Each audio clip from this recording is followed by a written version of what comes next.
Assalamualaikum warahmatullahi wabarakatuh. Perkenalkan, nama saya Muhammad Alvin Hidayatullah dari Prodi Manajemen 20A3.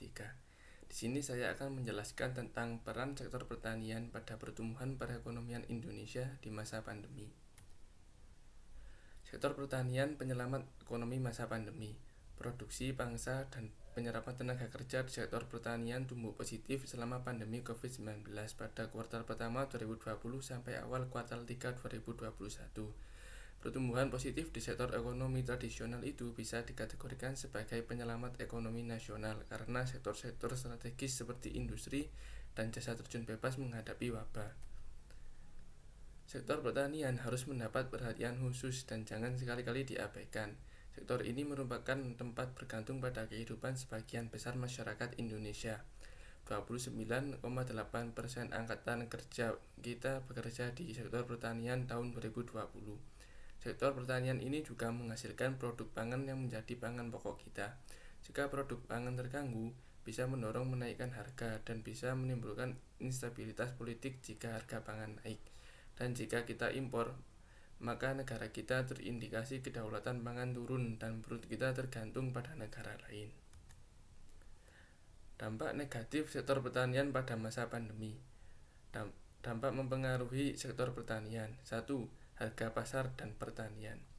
Ketika melihat meningkatnya tingkat kepedulian, rekomendasi untuk jarak sosial, mengurangi perjalanan, mengurangi keramaian, penutupan dan praktik perlindungan lainnya untuk memperlambat penyebaran COVID-19, konsumen akan membuat kesulitan sehingga akan mempengaruhi stabilitas suplai dan demand barang dan jasa serta harga yang kemungkinan meningkat.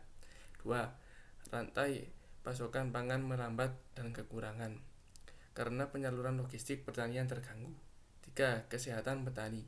Petani adalah populasi relatif orang tua dibandingkan dengan populasi pekerja umum. Sensus penduduk 2017 menunjukkan usia rata-rata petani hampir 58 tahun usianya. 4. Tenaga kerja pertanian. Petani akan rentan jika infeksi tak terbendung. 5. Keselamatan pekerja dan alat pelindung diri (APD). Para peternak kemungkinan sangat rentan karena berbaur dengan kotoran. 6. Kerusakan sumber daya pangan. Karena sayuran dan buah-buahan akan rentan dihinggapi virus. Hal ini disebabkan buah-buahan mudah membusuk.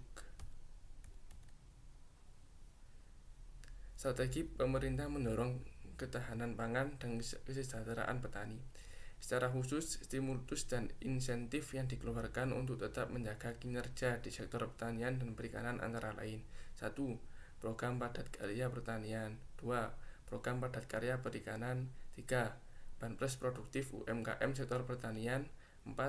Subsidi bunga mikro atau kredit usaha rakyat. 5. Dukungan pembiayaan koperasi dengan skema dana bergulir. Pemerintah pun telah menyusun kebijakan dalam menjaga rantai ketahanan pangan nasional. 1. Implementasi UU Cipta Kerja untuk terkait penyederhanaan, percepatan, kepastian dalam perizinan, serta persetujuan ekspor atau impor. 2. Digitalisasi UMKM yang merupakan bentuk realisasi dari dua agenda besar pemerintah saat ini, yaitu Agenda Pemulihan Ekonomi Nasional (PEN) dan Transformasi Digital. 3. Sinergi BUMN untuk distribusi hasil pertanian dari sentra produksi ke sentra konsumen, yaitu pengembangan sistem logistik pangan berbasis transportasi kereta api dalam bentuk distribusi bahan pangan ke wilayah timur. 4. Penguatan kerjasama antar daerah khususnya dalam memenuhi pangan. 5. Pembentukan holding BUMN pangan dalam penguatan ekosistem pangan nasional. Demikian presentasi dari saya. Wassalamualaikum warahmatullahi wabarakatuh.